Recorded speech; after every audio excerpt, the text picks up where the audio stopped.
someone who actually took $30,000 in 2020 and has taken it to well over $10 million. We are with the one and only Real Simple Ariel, aka Ariel. This one was actually one of my bigger P&L trades. It's the most scalable way to trade. You can get to 50 million, 100 million. You're aligned with big money. You're aligning yourself with the best names that are institutional quality. And sometimes you know they're institutional quality because they've all of a sudden on the large gap up day, it's going to trade 12, 15, 20, 30 million shares a day, right? That's not my Aunt Susie coming in to buy the stock. That's an institution. Then it becomes, how do I get involved in that? For people who are intraday, they should know what's called an open. You could literally say price is good above the horizontal line and bad below the horizontal line. Got you. And so for me, this is called a flat-based breakout. Now, I know a lot of people, they like to wait for the retest. I personally don't like a retest. Okay. Because when you're in a period like this big gap up, look at how separated these moving averages are. If you're just buying it up here just because you're getting FOMO, chances are it does nothing for you. Don't I wish I'd just never sold them in the 37s and sold it all at 72? Yeah, I would have made double. But that's just not the reality, and I'm okay with that. And obviously, look at what happened afterwards. Welcome everyone back to Chart Fanatics, the go-to channel for the very best trading strategy and concept breakdowns with some of the very best traders in the world. Talking of which, today we are very excited to have a very special guest, someone who actually took $30,000 in 2020 and has taken it to well over $10 million. Absolutely incredible. Today we're going to be going over how to remove FOMO and reduce FOMO and have your daily chart setup. We are with the one and only Real Simple Ariel, aka Ariel. Thank you for being here today. I appreciate it. Thank you for having me. My absolute pleasure. I'm really excited for this because, it's in 5 years to take 30K to well over 8 figures. That's absolutely incredible. Yeah, and really, these last 23 and 24, if you were a trend follower, a swing trader, the market was especially forgiving, and it really was a trend follower's dream. When I got my start in 2020, it was a scalper day trader's dream, and coincidentally, that is how I got my start. And I kind of kept day trading in 2020, in 2021, and then the market actually got more difficult for me. And it was some tough lessons in 2022, and I started to make the transition to swing trading, and that was a swing trader's nightmare. So, because effectively nothing was going up, and that's the side of the market that I had been learning. So when 2023 finally came around, 2024, not only had I learned some shorting along the way, because that's what 2022 provided, but by the time 23 and 24 rolled around, it was really just dialing in on what are the chart setups so you can eliminate FOMO. Yeah. And oftentimes as a day trader, you would buy something and scalp it for the day, only to realize a week or two later it was 100%, 200% higher. Yeah. And, that's like one of the things where it was like, all right, I got to learn how to get in these things and stay in these things. Yeah. And then how to use some moving averages to my advantage, and then how to figure out, what are the leading groups in the market, because you're a leading group in the market because institutions are buying them. Yeah. They're showing relative strength when the market's going down. They go down the least, or they go up, or they go sideways. And then when the market goes up, they go up more than their peers, more than other groups in the market. So having that kind of base understanding is what really puts you in the right groups, in the right sectors. And then, that's how you catch outlier moves in your stocks. So Absolutely love that. And that's where we're going to be beginning today, right? Yeah. We're going to talk about, and I don't know if you want me to get started kind of on the whiteboard, but I kind of want to touch upon the setups that, we will talk about today. And a few of them that we will talk about is something that is just called, and some people know it as like an EP setup. So, or an episodic pivot. So just EP. And really effectively what an EP is a stock that has a large gap up on earnings, right? Typically, and it could be a good piece of news, but typically really good piece of news is a beat on earnings and sales, a surprise beat on earnings and sales, in particular on a chart that was neglected.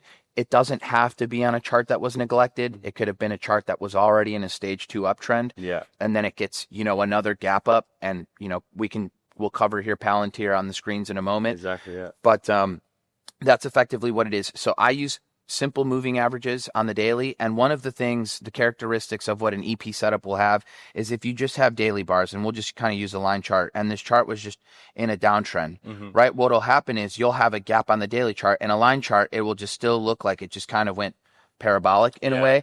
But the volume, so if you had like, you know, this volume and every day it was like very similar volume, right? Let's just say, you know, some days less than others. Let's just say it trades 4 million shares a day. All of a sudden on the large gap up day, it's going to trade 12, 15, 20, 30 million shares a day, right? That's not my Aunt Susie coming in to buy the stock, right? That's an institution. And it could have been on an earnings beat.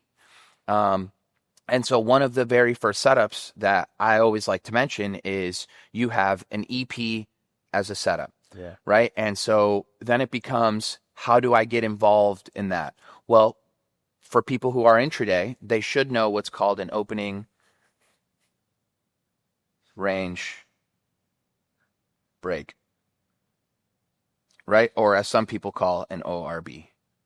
Hey guys, I hope you're enjoying this episode so far. And don't forget, we send every single strategy breakdown from every episode for free on chartfanatics.com. So the link for that is in the description below. So just make sure you click that. You just put your email in, and every single week we will send you an up-to-date PDF strategy breakdown for you to keep, to learn from, to reference for free. And don't forget, we're also launching Chart Fanatics Live, where your favorite traders from Chart Fanatics will be live trading every single day. I will also be including special guests on the live Chart Fanatics edition. So make sure you go subscribe to that YouTube channel right now. It's linked on the main profile of Chart Fanatics. So make sure you're ready for that.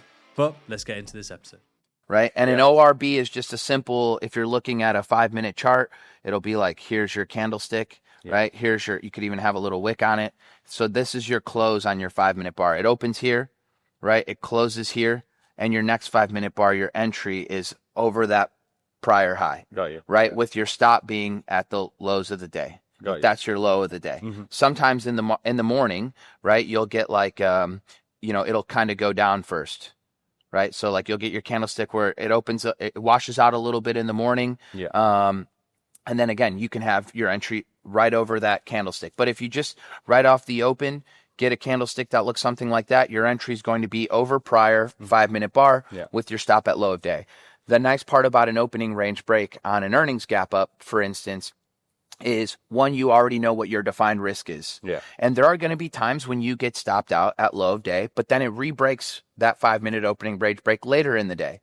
And then this will be another concept that we touch upon. It's, as a swing trader, proper position sizing, right? In a really strong market on an earnings gap up, the best stocks in the world, they go and they don't really retest. They don't come back. They like take off and they almost make it feel like you're chasing. So knowing what the distance from opening range break to low of day is helps you know how to manage risk.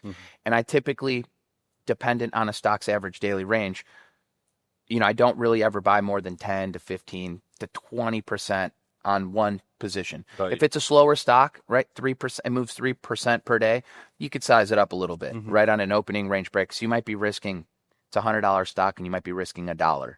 Right? You might literally have 1% risk. You could put 20% of your portfolio there and lose 0.2% if you're wrong. But if it's a faster mover, like a smaller or mid cap, and it moves 8% per day, and you've got, 8, 9, 10% risk to the low, right, you might only want to have a 10% position, right? Because then you might be risking a whole percentage point on your portfolio. So kind of understanding your entry tactics, which could just be a very simple opening range break. And then you're buying, the next candlestick that goes through that level, right? And so there's your entry effectively with your stop at low of day. And so this is effectively the first type of setup that I like to trade. Now, one of the characteristics of an EP setup is the very large volume. Right. So when you get this now this will look like on the daily candlestick. Here's your daily candlestick, and it might even still have that little upper wick. So this is how it closes on the daily, for instance. And you've got this large volume that came in. Another setup that we like to talk about is the delayed HVC. So a delayed high volume close. Got you. So you've got a high volume close, right? So the massive volume comes in, it's much larger than the prior days. And sometimes what'll happen is you'll have this, 20% gap up, right? It just have gapped up 20%. And instead of you wanting to be like, I'm not going to chase that, it feels a little too extended on the earnings day, right? What you can do is you can wait for it to break the close. So you can use this as your closing price, and I just would draw a line on my chart, right? And going all the way back, and you would just be like, okay, here's your line effectively, right? Or, it could look like that.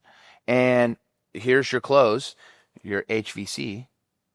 And you're not entering this stock until it breaks the HVC, and you would say good above the high volume close, because if institutions just came in and it's really good earnings and sales, the idea is they love this stock potentially to build a position in over the next quarter or two or three.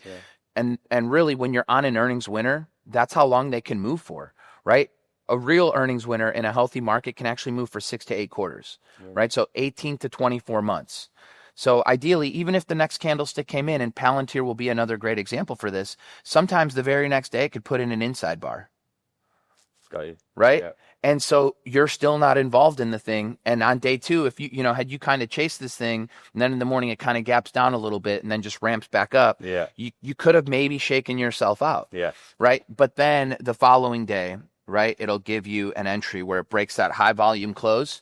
And again, you've got two options. Either you can use the low, which I don't really love. That might be too far away. What I would prefer to do is always use the low of the day, right? And then that always, is where you dictate how much sizing you can take. And again, this will be what your daily looks like.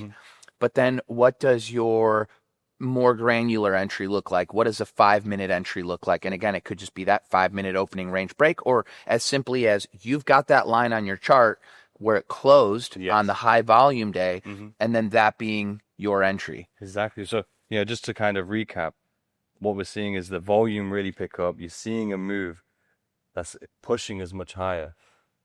And then what we're doing is saying, okay, here's the close. We're getting a bit of a rest for the next day, potentially, where then we're expecting more orders to come in.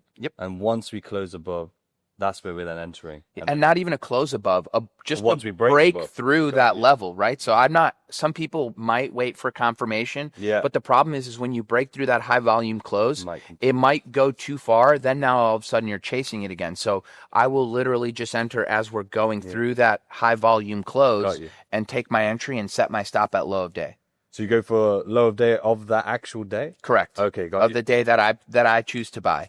And again, depending on a stock's ADR, right? If it's a slower moving name, maybe 15% of my portfolio. If it's a faster moving name, maybe 10 to 8%.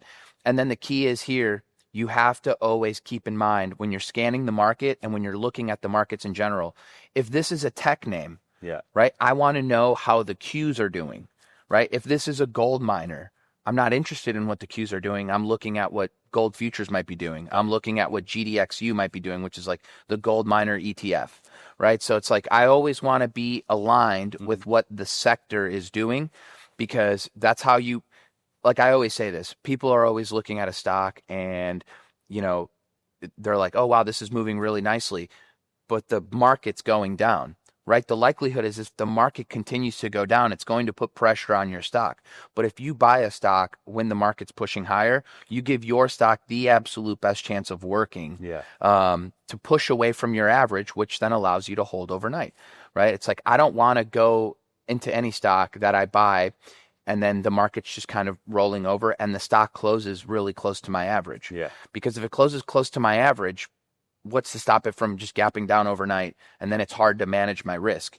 It's much easier to manage risk when you're bright green on the trade, right? But if you buy it, on a day in which the market's going higher, all of a sudden, the worst case scenario for you is maybe it gaps down and stops you out at low of day. But if it finishes up 4, 5%, 3% from your entry, right? More times than not, it could just be a flat trade. And as a swing trader, the most common trades that I take, is a small red, small green, flat trades. And then, I never take big red because I know exactly where my stop's going to be. Very few cases does the market just like blow past my stop on an overnight gap down. Yeah. It can happen. It does happen. If anybody was trading the DeepSeek thing this year, a lot of people got caught in that. But the reality is that, the 3 small red, small green flat trades are the most common, and then the home runs take care of themselves. Yeah. Right. And that comes through patience and proper sizing, because if you buy a 10% position, the stock has to move 50, 100 more, right, to really move the needle on your portfolio. Exactly. And they do. So this is a delayed high volume close. The reason it's called delayed is because you're not buying the earnings gap up. You're kind of waiting.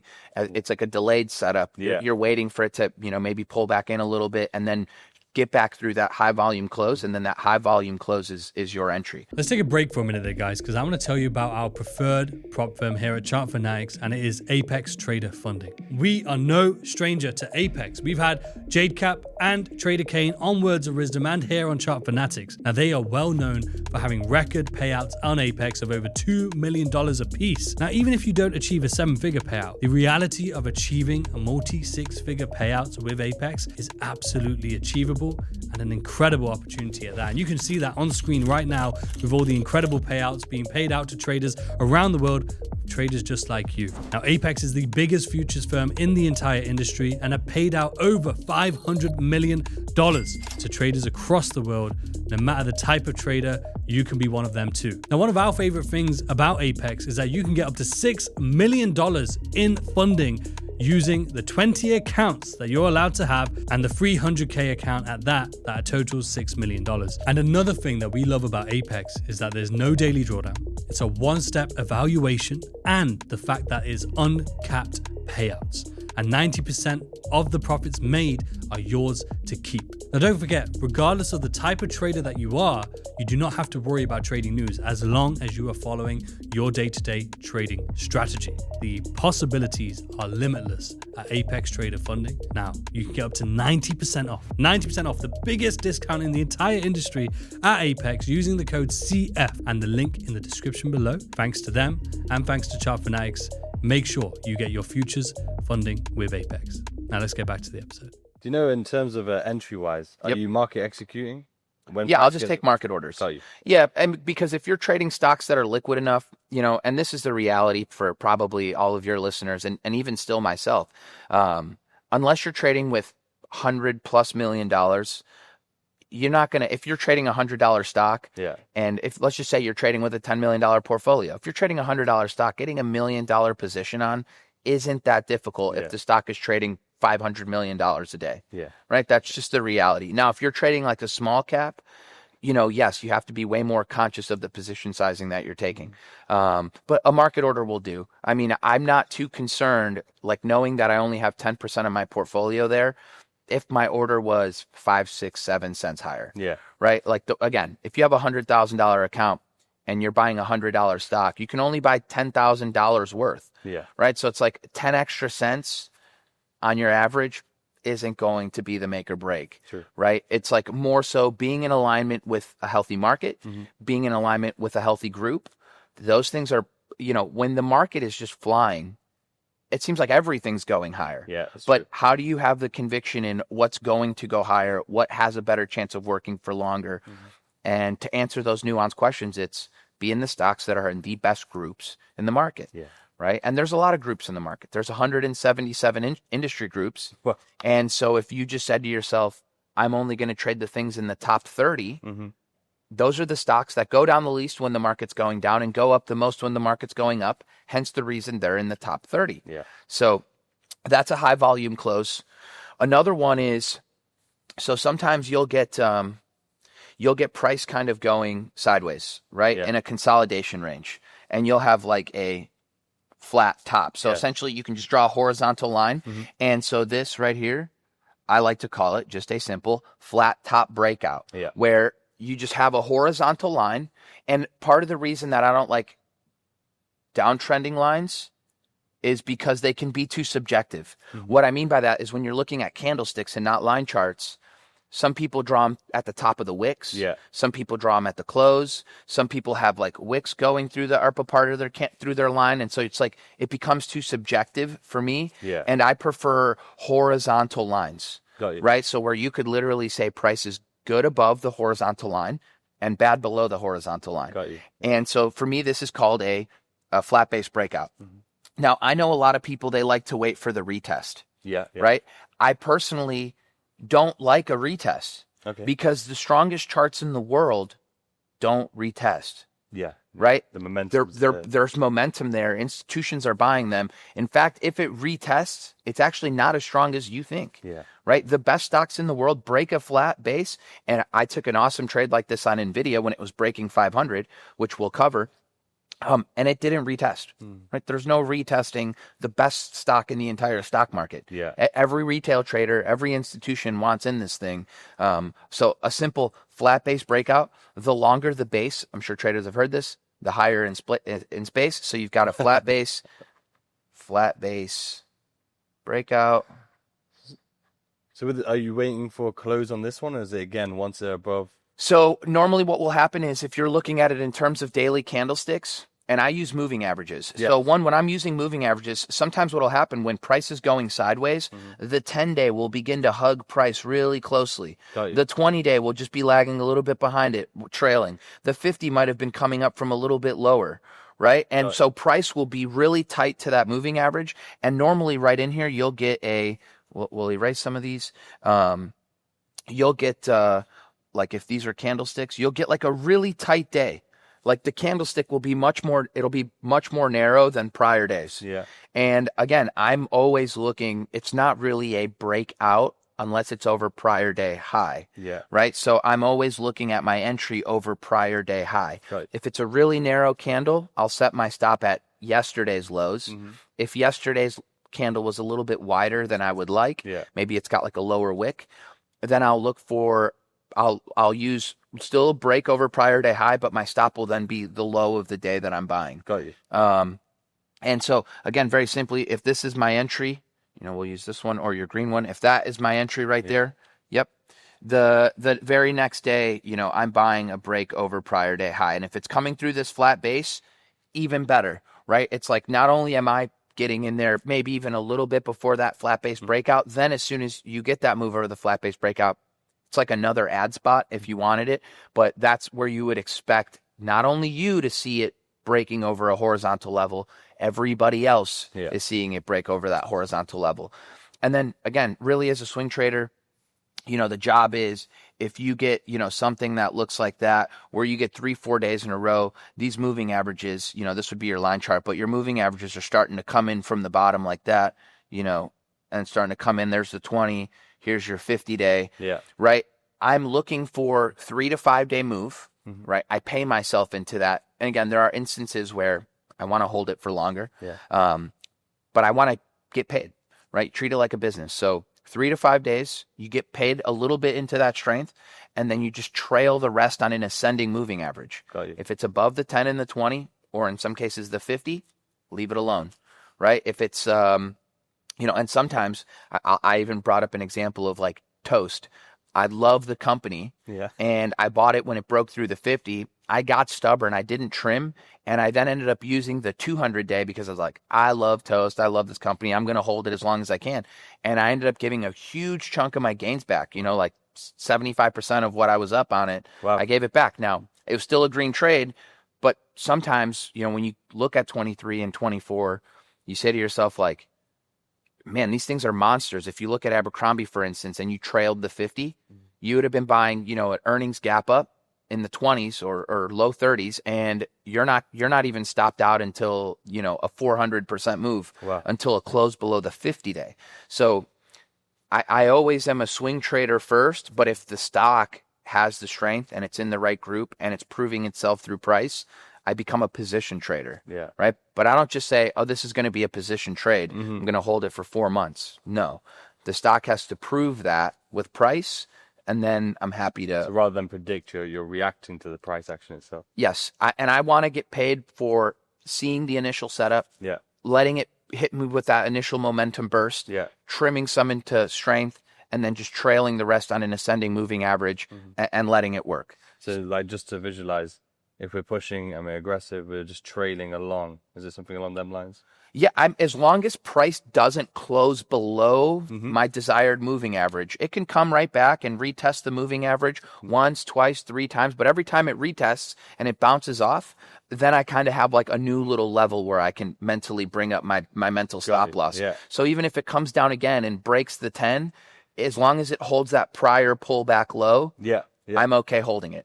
So that would be a flat base breakout. Before sometimes you get a flat base breakout, you'll have like this sideways consolidation.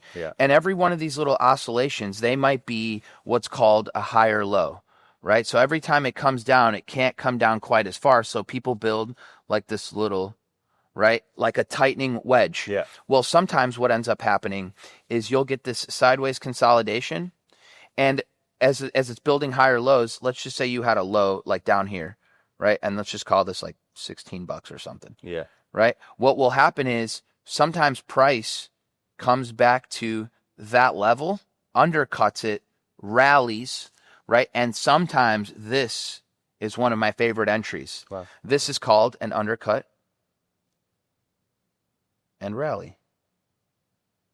Right? And so very similarly, if this still has kind of like a flat base breakout, and I actually brought some examples of this, and really in this market, and we're making this video in April, and everybody kind of have seen what's happened in the market. Some of the very best stocks in the world, like a Netflix that just went and saw a new all-time high. Well, guess what it did? An undercut and rally. It didn't get crushed with a bunch of other stocks and break that March low. Right? It actually came right down to that March low. It undercut it and it rallied right back through. What else did that? Palantir. What else did that? Hood. What else did that? CrowdStrike.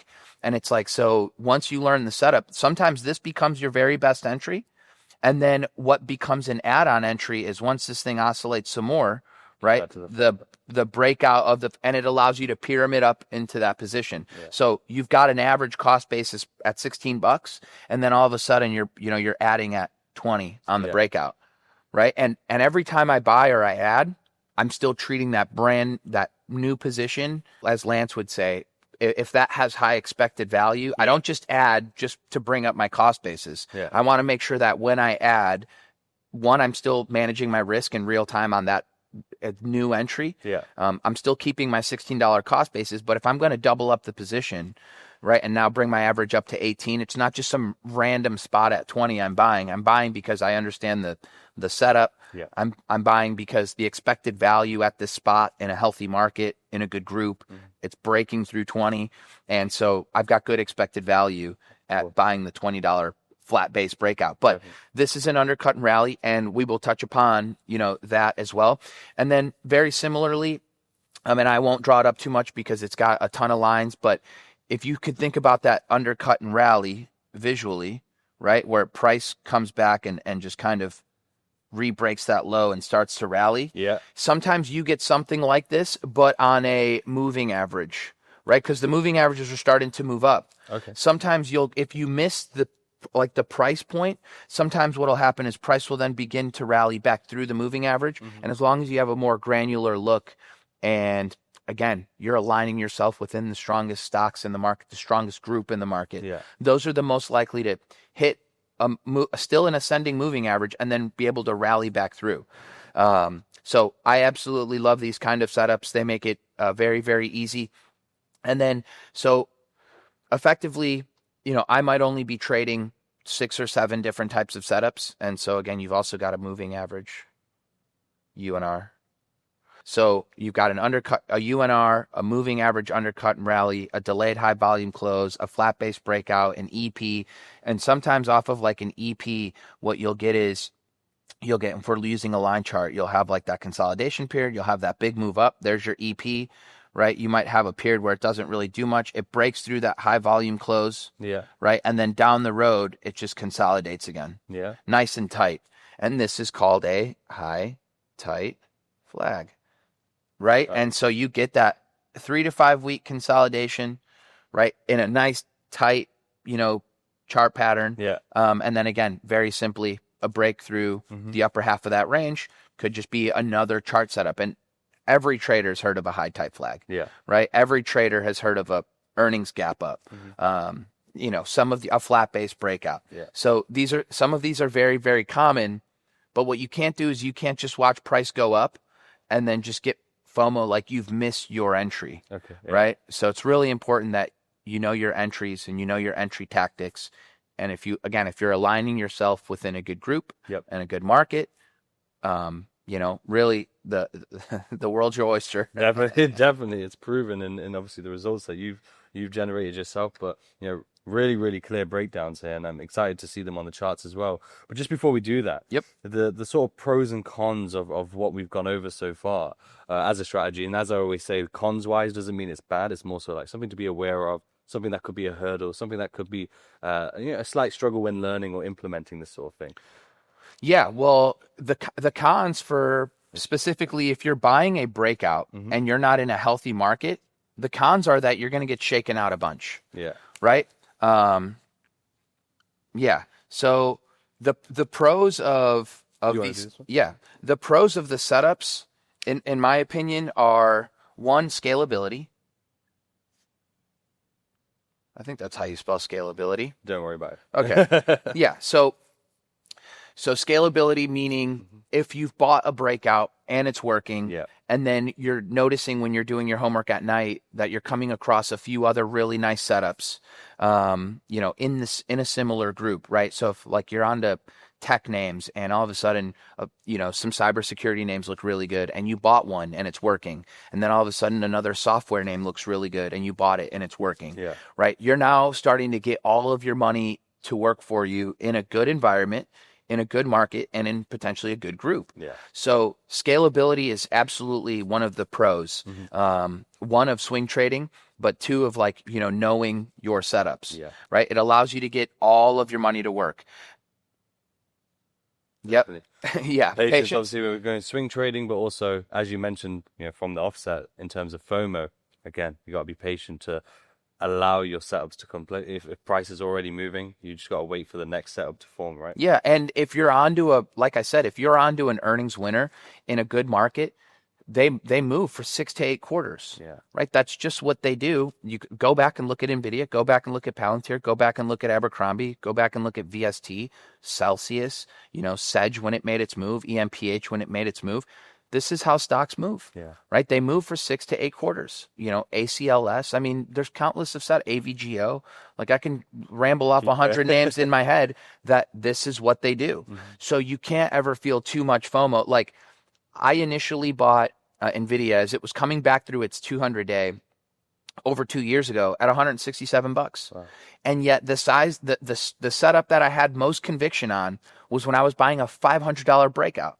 So the stock was 300% higher, right? I mean, it had literally gone from and I bought 167. I had add-ons, or it was like 163. I had add-ons on a higher low setup, which is another setup that, we could easily cover.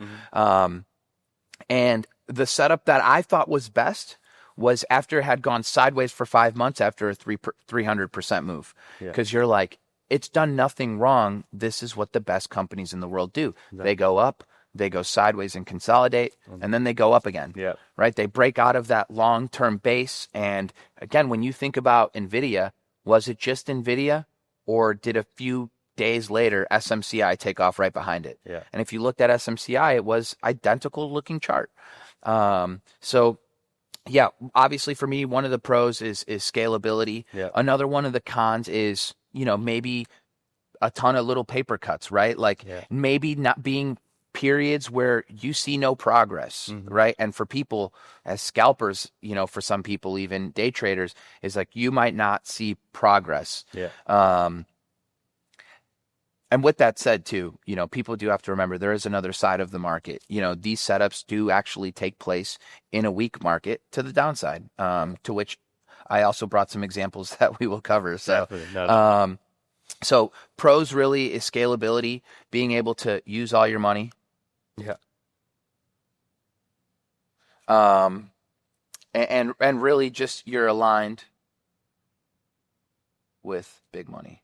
That's what I was going to say. The big names. You're aligning yourself with the best names that are institutional quality. And sometimes they're institutional quality because they've got really good earnings and sales, or they're just outperforming the market. Yeah. When the market's up, they're up more. When the market's down, they're down the least. When the market is down, they might be flat, right? And all of a sudden, why isn't a stock going down when the market's getting hammered, right? Like a Netflix, for instance. Why isn't it breaking March's lows and going way lower? Well, because big money is not selling, and as soon as the market starts to kind of get its footing, it's the first one to turn right back around. Yeah. And now it's the first one of all of the big companies in the world to be at brand new all-time highs. Yeah. Right? And with no surprise, it all starts with an undercut and rally, then a moving average undercut and rally, then like a little flat-based breakout, then an all-time high flat-based breakout, and that'll be a great chart to cover for everybody. Definitely, yeah, I can't wait. Well, let's go straight to it. Just to touch upon some of these, just as an example. So this is actually where I bought NVIDIA the first time. So kind of treating it like a higher low setup. So this thing had been pulling back, and after really it had bottomed. All right, and so it had made its nice little move up, rejected the 200-day, put in its low, perked up just a little bit, got back through moving averages, and then it goes, even on an hourly chart, it's a move up and a move sideways. Got you. So that was really nice, and I ended up buying it as it was taking out the little range, right? And then a few days later, right, you get a pullback, right? And this is effectively a higher low setup, and I rebought more right through there. And so again, hindsight, I would have held the whole thing. I was selling some like right in here, like $230, I believe it was. And then what did it do? It gapped up on earnings. Yeah, you see the volume. Right, you see the volume come in. And then if you wanted to use the close, right, so your close here is 23.66. So you're effectively buying 23.66. Now, obviously, look at how choppy it was around that level. Yeah. But once it had built a longer base, so effectively a flat base breakout, look at how tight it got back above all moving averages. Yep. And then it breaks out, and then effectively you're off to the race. And you were entering. About once we're breaking the level. Once we're breaking the level, right? Then would stop go below today's high, or in this case, you can because it was so tight, you could use previous days lows, right? I mean, when you're talking about a stock like this, that's $230. I mean, effectively, you're talking about 3.5% risk from your entry to low. So even if you had a 20% position, even a 50% position, you're risking 1.75. Now, again, you wouldn't put 50% of your portfolio on any one stock, but a 10% position effectively becomes a 0.4% risk on your entry. So, and for me, I actually thought, and this is where I bought it, is this thing went sideways for months on end. Yeah. Right. And when this thing actually started to reclaim its daily moving averages, this was my first entry in the 48s. Yeah. And then the very next day, the $500 breakout. So I pyramided into this thing twice. Wow. And my first day's risk was low of day. So absolutely nothing. And look at how tight the moving averages got. Yeah. Right. So price begins to surf these moving averages, gets tight because it goes sideways. When you're in a period like this big gap up, look at how separated these moving averages are. Yeah. Right. If you're just buying it up here just because you're getting FOMO, chances are it does nothing for you. Yeah. And maybe it does go a little bit higher, but effectively you were in a period of nasty chop. The problem is as well, exactly, the chop, because if you're buying out of FOMO, you're already emotional. And then when that chop's happening, even if it is moving, edging higher, every time it's coming back down, you're getting way too emotional. You're second guessing the position. Yeah, you think completely. It's going to come, for a deeper pullback. Should I get out? Should I get in? And normally what ends up happening, as you can imagine, is just people get out, then it goes up again, they get back in again. And exactly. And now you're just paper cutting yourself to death. Yes. And by the time the trade actually goes on to work for you, all you're doing is making back gains. Mm-hmm. You're not making any new money. You're not, if you just drew down 3, 4, 5, 6% in your portfolio, paper cutting yourself to death on NVIDIA, by the time it actually goes, right? Yeah, you might still make some money, but you first have to get your money back. Yeah. Right. And that's one of the things where it's like you have to eliminate the FOMO. And more than likely in that scenario, you probably missed the move, the actual trade at the end. Yep. Yeah, exactly. And because you're just exhausted. Yeah, you're just exhausted. And then you look for the next one that you think, and you get FOMO on that one because you're like, oh, now this one's going. Yeah. And by the way, these are emotions that day traders know exactly what I'm talking about. So it's no different from swing trading. Of course. The difference might just be that when you're day trading, you size something up to make to take advantage of a smaller percent move. Yeah. When you're a swing trader, it's like you're really going for a potential home run. Yeah. And again, you don't know that it's going to be a home run. Let the moving averages take you there. Yeah. Just make sure that and I repeat it, you have to align yourself with the strongest groups in the market. So I do have some examples of this. And I did go ahead and clip some of my screenshots and my entries on an NVIDIA. So we'll kind of go over those in a moment. Sure. Let's take a break for a minute there, guys, because I want to tell you about our incredible sponsor, TradeZeller. TradeZeller is the #1 trading tool in the entire trading industry. TradeZeller allows you to become a more profitable trader, allows you to make immense progress as a trader, no matter if you're a beginner or an advanced level trader, because it makes journaling easy. It makes journaling something that is fun and enjoyable and something that is interactive. So no matter if you're a crypto trader, no matter if you're a futures trader, no matter if you're a Forex trader, no matter if you're a stock trader, all you have to do is select your broker, your platform of choice, and connect it to TradeZeller, and it will automatically sync your trades and pull all of that data onto the dashboard, making journaling and finding your edge and adapting your edge so easy. In collaboration with TradeZeller and Chart Fanatics specifically, we are actually getting the playbooks from the episodes that we're filming with these incredible verified traders and adding them as playbooks onto TradeZeller, so you can actually go on there and see the rule sets already predefined. So make sure you check that out as well. Now you can actually get 10% off your monthly subscription using CF10 on TradeZeller right now. But more importantly, I would say CF20 for 20% off your yearly subscription with TradeZeller. The links for TradeZeller are in the description below, so make sure you go check them out. Use CF20, get 20% off your yearly subscription, become a better trader today. Now let's get back to the episode. But essentially 1.5 was my first entry, 1.8 was my second entry, and I didn't have trims on this thing until what I thought was a first red day. So I remember looking at this up here and going, that's kind of a nasty topping tail. Got you. Right? And so that's the day that I trimmed some off. And then of course you get this little gap down, but then look at what happened again on earnings. You get a gap right back up. And then I was out completely on this nasty, bearish reversal day. And I was done. Again, my crystal ball wasn't working. I wish I would have held on for longer, because look at how much further this thing went. Again, I would have had to have held some more pain. Yeah. A break below the 50-day on a pickup in volume, maybe this knocks you out and I'm selling it even lower than where I did. Exactly. But then obviously look at what it ends up doing, once again. And that's just the reality of trading. You will never know exactly what the high is going to be. Yeah. I wish I did, because then we might be billionaires by now. But yeah, that's just the reality of trading. I don't ever really know how high something can go. Yeah. So it's not something that I, try to worry about. And this is a perfect little flat base, what I consider a flat base breakout. One of the setups that we actually didn't cover is what I kind of call these low cheat setups. Mm-hmm. And what I mean by that is effectively it's not really a clean flat base, but it is working itself across above all moving averages. So, this wick here actually got me interested. Yes. And what I can do effectively is you can just draw a horizontal line where you say, does this somewhat resemble a flat base or not? And I remember the prior day I was like, hey, over $29, I'm interested in this thing. Why? Because moving averages are very tight, right? It had already shown me that it does have some momentum, right? I mean, this thing went from $13 to, in the 20s. So it had already showed me that it has some momentum. Yeah. And then, these moving averages are a little wide here. But then as we went sideways, everything started to really tighten back up in here. Yeah. And so, again, I'm wrong often, but I ended up taking my entry at 29, my first trims at 37. Right? I was like, okay, nice push, get rewarded, take it off. And then what ended up happening, you get this outsized move all the way to 73. Now, do I wish I had just held my whole position to 73? Of course, who doesn't? Yeah. But the reality is you don't know. When I got this outsized move, I believe it was on this day here, this wick. Yeah. I sold some more. And then I had like a remainder of like a quarter of my position, and I sold the rest on this gap down. Of course, yeah. Do I wish I had sold top tick 72? Yeah, who doesn't?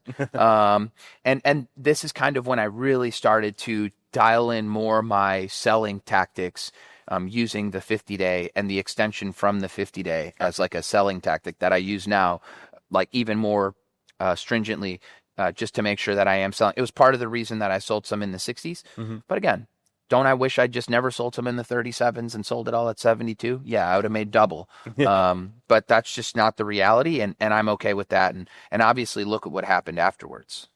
We came all the way back down. Yeah, so and lower than what my average is. Wow. So, you just don't argue with price. Exactly. And you get a gap down like that on what? Increased volume. Well, yeah. So it's just good to never argue with price. Yeah. Whilst we're here, in terms of the time frame, do you just stick to the daily time frame? I just stick to daily, but when I'm at home and I'm at my screens and I've got 5 monitors surrounding me, some of the things that I'm obviously looking at is, like I'm looking at futures markets just to see how the general market's acting when I'm going to buy. Because if I'm going to buy a gold name, a gold miner, for instance, I want to know that the gold futures are pushing up on the day, or at the very least not getting crushed on the day I'm looking to buy. Yeah. So I'm always trying to align my buys within a healthy group that I'm trading. Yeah. And then finally, because why I mentioned that was simply moving averages. Very powerful stuff. Very simple to try and use, and concept is easy to understand. The one thing I think that a lot of traders kind of get chopped up on is that they'll have moving averages, have a plan, but then they'll be skimming through time frames. So then the moving average is working in one way on a daily, and then on a 15-minute, right? It might be like pulling back on a 15-minute. You'd be like, oh, it's pulling back, it's dumping. Like, yeah, but on the daily, it's just still going sideways, right? And so I only focus on the daily to get the bigger picture, and then I look at a 5-minute to get my granular entry, right? Because I might like an opening range break. I might use what's called a 620 setup, which is effectively when your 6 period turns back up above the 20 EMA on a 5-minute. And that's just to get a more granular entry. But the reality is my brain is always like, what does the daily look like?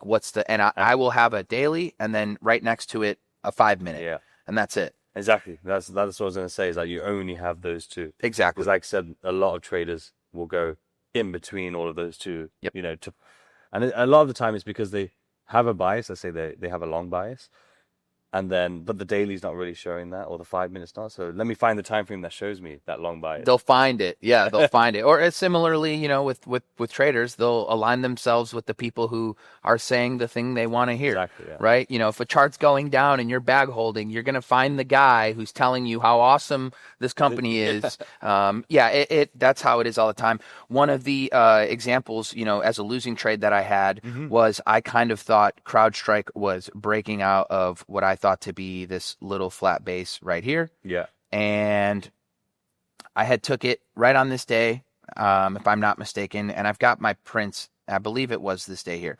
And then the very next day stopped out. So yeah, 415, I had I want to say like a 386 or something like that. It was coming 388. I have the prints. But took this trade here, thought it was moving higher, didn't close all that fantastic. And then I stopped myself out the very next day, look at it, come down, and then totally rip. And then I actually rebought it at 400. Okay. So, and then as it's really going through the flat base, and, there's your one more day, and I will peel some into strength. Yeah. And then I'll continue to hold. And it could very well be that this one, for instance, ends up playing out a lot like a Netflix. Right? Where it's a good example of just take a paper cut, wait. Yes. Confirmation comes back, you're back in. Yep, exactly. And similarly, with the Netflix, it's like you had this little flat base right here. Yeah. Right? And then you had this all-time high breakout right there. Right? And so I remember, but your very first setup is your undercut and rally. So your first setup is right here. Right? So, and then here is your undercut and rally. And I actually saved some just good to peek at. So what day would this have been? Right? So Netflix, this would have been on 4/8, right? On 4/7, I posted, to some of the fellas in Discord. On 4/8 for Tuesday's watch list, what are we watching? Netflix 854.24 undercut and rally. So it's like, just recognizing the setup, knowing it's a setup that you like to trade, and then, being here to execute. Now, obviously, this day here, I posted about it on, 4/8 or 4/7. The very next day, obviously, slam. But again, I left it on watch as a, what day would this have been? Let me see. Oh, so a higher low setup. Did I mention it one more time as an undercut and rally? What day was this? So 4-8. So it would have been, 4-8. Yeah, it would have been on this day that I was watching it for an undercut and rally. Of course, I didn't take it on the day that it goes 12%. But I effectively left it on watch as a high volume close setup. Yeah. Right? I left it on watch as a 951 higher low setup, which we talk about. And this was on 413. Yeah. So in here, I'm looking at it as, this thing is building higher lows. Yeah. So I was just looking for it to break this little neckline. And it's like, if you just understand your setups, right, as it's breaking through the fifth, if you just understand your setups, you don't have to FOMO in just because it's up 12% on one, just because the market's up 12% on one day. Yeah. And you like Netflix, like, I missed it. I got to just chase it, up here, only to, wick yourself out the very next day. Yeah. So it's a really good concept of know your setups. AVGO was a short that I actually took. You get, a move effectively going nowhere, breaks down, does this very clean bear flag. And instead of a high type flag, right, it's a low type flag. Yeah. So it's a bear flag instead of a bull flag. And I remember I shorted this thing $188. It's very simple concept. MU was another one. It just kept rejecting the 200 simple moving average. And then on earnings, right, you get a gap down on a pickup in volume. Yeah. So I actually shorted this thing at $98. And then just using the descending 5-day moving average initially. And then as soon as it started to roll over, use your 10-day moving average. Yeah. Let's take a break for a minute there, guys, because I want to tell you about our incredible partnership with PropFirmTrader.com. Majority of you out there are prop firm traders. You're using prop firms to leverage your trading skills to be able to get more capital and to be able to absolutely change your life. So what's important to you? To be able to find the right challenge for you with the best firms and, most of all, the best prices. And that is exactly what PropFirmTrader.com does. PropFirmTrader.com allows you to compare prop firms, be able to find the best challenge suited to your trading style, and get you the exclusive best discounts in the entire industry so that you're paying the cheapest price possible for your prop firm challenge. So on PropFirmTrader.com, you'll be able to use filters to be able to do that and find the exact challenge for you, be able to find your favorite prop firms. Just look on screen right now. You can see futures firms, you can see CFD firms with offers up to 50% off, which is incredible. And you can also see Alpha Capital there with a one-step challenge with 25% off using PFT1. And there's so many more exclusive discounts only on PropFirmTrader.com. It is the go-to site for all prop firm traders out there. And one thing I'm really excited about that I personally helped to organize was the giveaway of giveaways, the 7-figure giveaway, just through purchasing your challenges for the best price through PropFirmTrader.com. Every single week, you will automatically be entered into an incredible giveaway, a collaborative effort across all of these firms on screen, between 100 to 200K accounts, over 7 figures. It means that one person every single week who's made a purchase through PropFirmTrader.com will be getting 7 figures in challenges that can completely revolutionize your trading journey. Again, all you do is for any of the firms on PropFirmTrader.com, use the code PFT at checkout, and you will automatically be entered every single week. The link for PropFirmTrader.com is in the description below. Now let's get back to the episode. GRRR, very simple concept. You tried to push out before earnings, you completely fail the next day, and just a simple break of the moving average. Yeah. So effectively the trade NOW is another one that I got some prints for. You get this big gap down on earnings, pick up in volume. Yeah. You go sideways, right? And the inverse works. This works the exact same thing on the long side. A great example of just a breakdown, bear flag, shorted as it's coming out of the consolidation, trail with your moving average. And I've got some prints on this. I covered this like near the 200. I covered this a little bit lower, and I covered the rest as it gapped up on high volume back above the 200. So I can't argue with that. Yeah. I just got to cover the rest of my short. No big deal. We move on with life. And Palantir, this one gave us, exceptional amount of setup. So First thing you get on a Palantir, the chart was fairly neglected. This thing is back in the $7-8 range, right? And you get this gap up on earnings. What do you notice about the volume bar? It's a pickup in volume. So you can use a 5-minute opening range break. Really, if you're looking kind of at this left side, peak, you would basically say a breakthrough. Well, it's funny. You also get the retest, right? But then you've got the high volume close, and the close on this is $9.55. Effectively right there. And then what are you doing? You maybe get stopped out the very next day, a few days later, but then you get a very tight bar. And then on 5/17/23, you get the break through that high volume close, and you're off to the races. The stock effectively doubles in a very, very short period. Incredible. So the high volume close. So not only do you have an earnings gap up, and if you don't want to chase it, you've got a high volume close as an entry.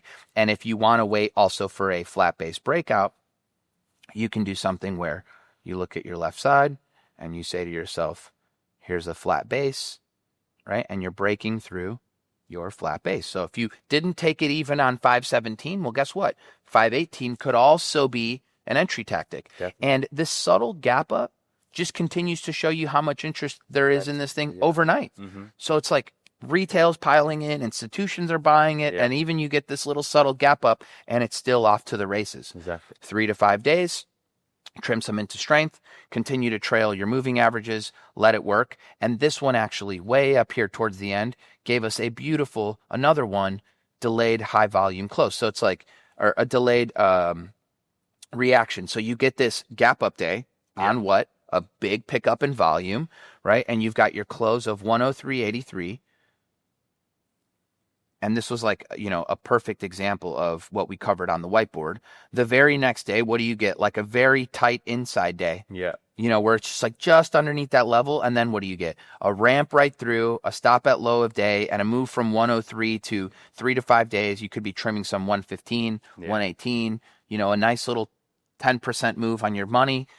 Trim some into the strength, continue to trail. This was the day that Pentagon news came out. Should have recognized that as fairly negative news. And again, if you're at 125 and now you're closing at 111, it's probably good to sidestep, and just go ahead and take your money off the table. Of course. But, what ends up happening? And again, even on the flip side, this is now a name that I re-own at $100. So just a very simple, if you thought about relative strength in the market, you got first your undercut and rally. Yeah, I was about to say, yeah. You've got your undercut and rally. So effectively, here's your entry. Yep. You've got yourself a little mini bull flag. If you're paying attention, first you get this 50% move from the lows to, your highs. You get a small little bull flag. Yep. Right? And then I bought this little gap. Now, I had a little issue buying this gap up because the market's still downtrending. So, like, even when I was talking to some friends of mine, I said, hey, if we're going to take this, let's make sure we're sizing it down a little. But then here is your flat base breakout. Yep. So, again, know your dailies. And then obviously this is toast. This one breaks my heart. I bought this thing. So what do you get? You had a move up, right? Then you had a nice long sideways base. I bought this thing as it reclaimed the 50-day. Yep.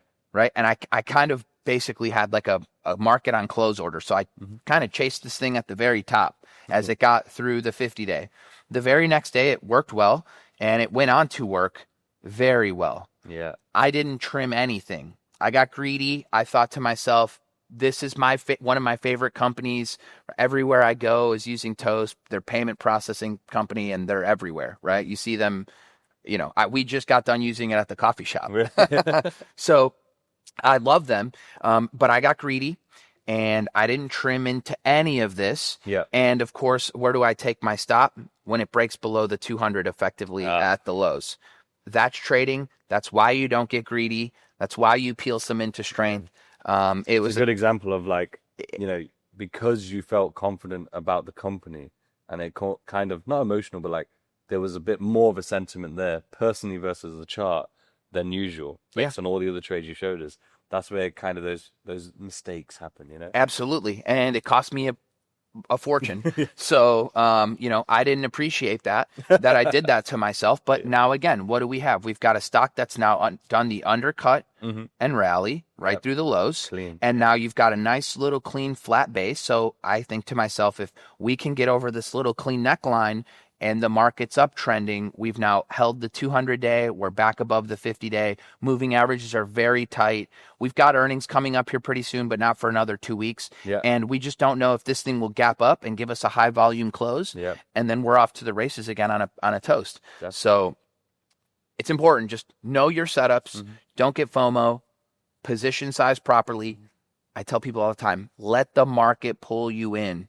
If the market is healthy, everybody's making money. Yeah. So let the market pull you in, and use progressive exposure. If one thing's working, you're allowed to buy yourself another. If that starts to work, you can get more. If that starts to work, and so you're trading your biggest when you're trading your best, and you're trading your smallest when you're trading your worst, or the market's not being helpful. I got you.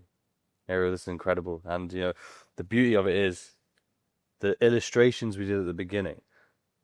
It's a lot, how I said to you, like the illustration purpose is to try and give you that picture perfect, right? And then we show the reality. And to be honest with you, the reality isn't too far off the picture perfect. It's very clear in terms of those setups. And it's amazing to see. And I ended up, sorry to interrupt. No. I ended up, clipping some of these so students can see kind of, this would have been now where I executed and a few of my covers. And then again, do I wish I covered at 700? I ended up covering, even higher than my initial 2 covers, right? So not my very best execution, but the concept on the short was there. This was HIMS, right? This was buying that little move over 29, trim into 37, trim right there, and then sold the rest right there at 50. So so it's like, $20 high off the highs. I wish I would have done a better job at selling it. That's the thing. Like every trader's dream is to be able to buy the bottom, sell the exact. Yeah, that doesn't happen. Exactly, and I think being able to accept that and say, okay, this was a toast, close, and I bought this thing really well, and then look at where I got rid of it. And this one kind of hurt. I'm happy to share the P&L on this one. It was great. So, wow. Quite a bit where, almost $500,000, and then, you end up getting rid of it for $150,000. It's still a bunch of money. Yeah. But the reality is that, you give away so much of your profit. Yeah. What other ones did I screenshot for us? NVIDIA, this was my 2 buys coming out of this flat base. Right, I pyramid into this position, and this one, I didn't get rid of some until that topping wick, and then I sold the rest on that very ugly, nasty red candle. And this one was actually one of my bigger P&L trades in quite a bit. So pretty awesome. But again, it's just, like I said, it's the most scalable way to trade, right? If you can get to 50 million, 100 million, like a 3-month position. Yeah, exactly. Because I literally was risking $3 from my entry on 3,000 shares when I initially bought it. So it's like effectively nothing. And then it worked right away, day 1, and then it worked right away, day 2. And that's also because semiconductors are strong. It had a 5-month base, right? It had all of the ingredients to be able to go and make a really awesome move. I might have saved a few more. So this was Spotify, right? I bought it, and then the very next day I sold it. But just as an example, when you size properly, right, your losses are much smaller. They're very fairly manageable. And same thing with this one, CrowdStrike. I bought it, what I thought was breaking out over this little flat base. Yeah. And then I stopped it the very next day, and what was effectively a very manageable loss. Yeah. Right. So it's like, in comparison, yes, dollar wise, you'd still be like, oh, wow, you lost a bunch of money.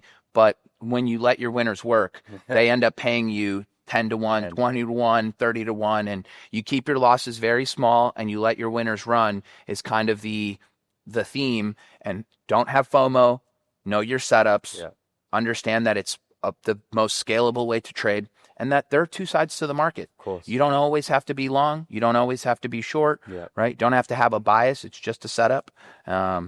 So yeah, man, it's been awesome to do this. Absolutely awesome, honestly, and especially thank you for showing us the screenshots as well. I think it really opens people's eyes, especially the duration of trades, as you say, the keeping the losses small, and then when you find the trade that you can hold and you can make it run and let it run, the power of being able to do that. And everyone at home, drop a comment with your biggest takeaway from this episode. Any questions you have, for Ariel or myself, drop them in the comments. We'll check those out. But links for Ariel will be in the description below. So make sure you go check them out, show some love. Hit subscribe, hit like. Other episodes are on screen. And this has been Chart Fanatics. Take care.